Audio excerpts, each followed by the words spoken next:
When you're pitching a business, it's all about numbers and market research and projections and plans, but pitching a movie is all about emotion. Emotion is hard to just airdrop into. You have to work up to it. Emotion exposes you, makes you vulnerable. It can feel like taking your shirt off in the middle of a meeting and then just assuming everybody wanted you to. By the way, just like with everything else in these videos, I'm still getting good at this. I still feel horribly awkward whenever I pitch, but I've learned some really awesome things, especially in the past few years, that have made it slightly less horrible and awkward. So I share them with you now.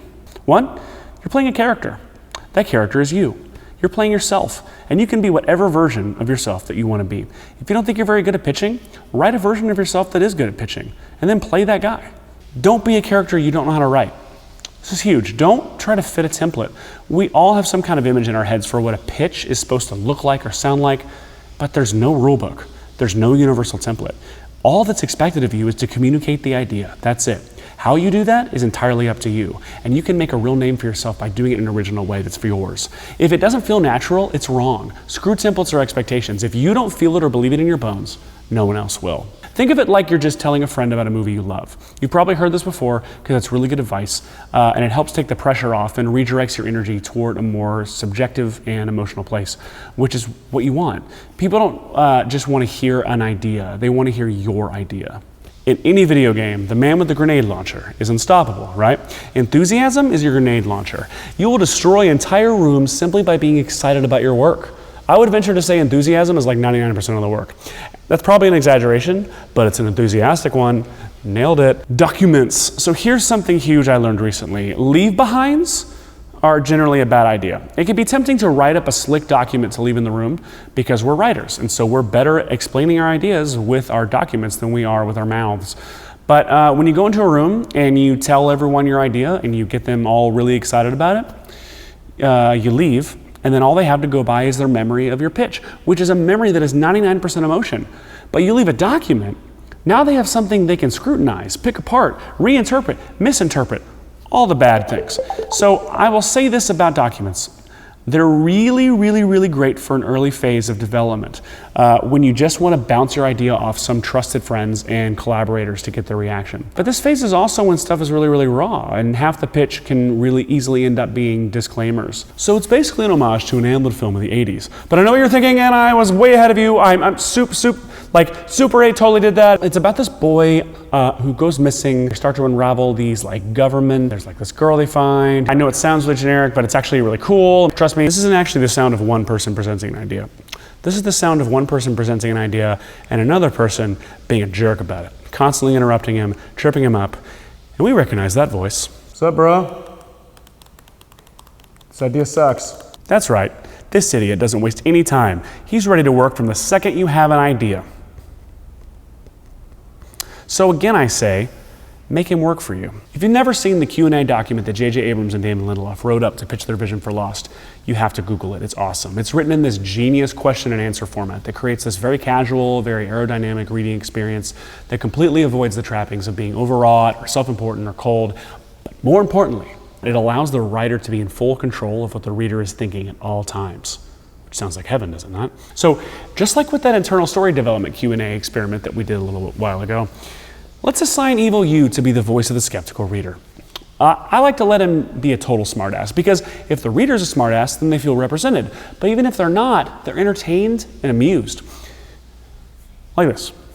So tell me, Worley, what's this new idea? It's a TV series set in 1983 about a small Indiana town confronting government conspiracies and supernatural forces in the wake of the disappearance of a 12-year-old boy. It's a love letter to Stephen King and the Amblin films of the 1980s. So it's Super 8. I know. On paper right now it sounds well tread. By Super 8.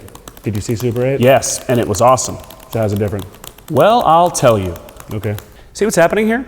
You're addressing everything the reader is thinking as they think it. They keep veering toward every cliff they see, but so do you. And by fully acknowledging those cliffs and driving right up beside the reader, you're able to keep them on the road and take them on your journey, on this road that you're obviously and openly still paving. So this Q&A format is a really effective way to communicate an idea while it's still not fully formed. And it's super helpful for sending to friends and collaborators to get feedback and generally just get other people excited about your idea so they can cheer you on. Because this is hard work and you shouldn't do it in a vacuum. I'll also fill these documents with imagery to help quickly establish your tone. I'll usually save most of the imagery for later in the document after they've gotten a chance to read it and what it's about, but I think it's important to give them at least one image right at the top, one iconic image that sums up the story and your vision for its execution.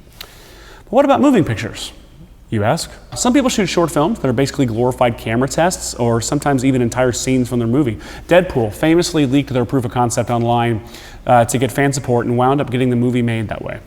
A lot of people make what are called rip-o-matics or sizzle reels. Sizzle reels tend to be where people basically have cut together shots from movies that represent the tone and look of the film. Rian Johnson's sizzle reel for Looper is a really great example of that. Rip-o-matics, these are really complex. These are basically fake trailers cut using footage from other films, and it's become somewhat of an art form. They'll literally cast their movie, like saying Tom Cruise plays the husband, Naomi Watts plays the wife. And I know in this movie Tom Cruise is in a kitchen saying this, and I know in this movie Naomi Watts is hugging a person who looks like Tom Cruise from behind. And they literally cut these amazing fake trailers that look like real movies. Now, a lot of this can be a lot of work, and you have to decide how much of it's worth it. It's always important to stick to your minimum viable product. Like, what is the very least you can do that has the maximum impact? Because this is a business where you will pour your heart and soul into something and have it go nowhere. But as I've said, it's imperative that whatever you're developing, whatever you're working on, you gotta be pouring your heart and soul into it. You gotta own it. Which brings us to my final and perhaps most important point about pitching. And really, it applies to writing and life in general. And it's something my good friend Stu Maschwitz told me recently. When you're in these rooms and you're pitching your ideas to somebody, there are two kinds of people in the room. There are moving trains and schlubs standing on the platform with all their bags waiting for a train to take them somewhere. The common mistake we all make is presuming that we are the schlub and they are the moving train. But you are the f***ing train. Don't be the schlub. You're making this movie. They're welcome to get on this train if they want to. If not, cool. But you are the thing that has value. You are the train. So get moving.